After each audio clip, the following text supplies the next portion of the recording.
যখন আমরা সব সেরে বাইরের উদ্দেশ্যে রওনা দিলাম তখনই বৃষ্টিটা আসলো। কি জানি আকাশের কি হয়েছে, খানিকে রৌদ্র খানিকে বৃষ্টি। অটোর সিটে জায়গা নেই, তাই জন্য তারা অটোর পেছনে বসলো। তো আর এটা আমাদের ডিস্ট্রিক্ট হসপিটাল, যেটা টেপানিয়াতে। যেতে যেতে মাকে বলছিলাম মা দই কিনবে, মা বললো হ্যাঁ হ্যাঁ কিনবো কিনবো। তারপর আমরা ঢুকে পড়লাম উদয়পুরের ফেমাস মিষ্টি দোকান অভিনন্দন।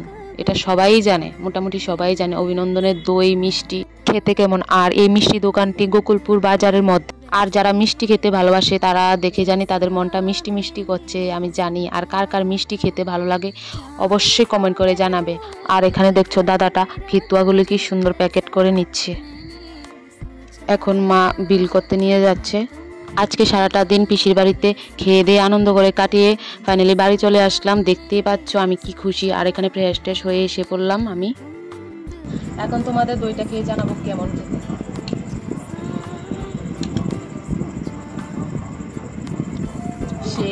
সেরা।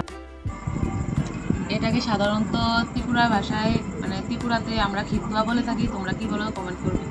দেখতে পাচ্ছ আমি এখানে টেস্ট করছি, খুবই স্বাদ খুবই স্বাদ। যারা উদয়পুরে আছো তারা জানো অভিনন্দনের মিষ্টি কেমন, দই কেমন। এখানে আমার কিছুই বলার নেই। আজকের ব্লগটাই তো টুকি। সবাইকে টাটা।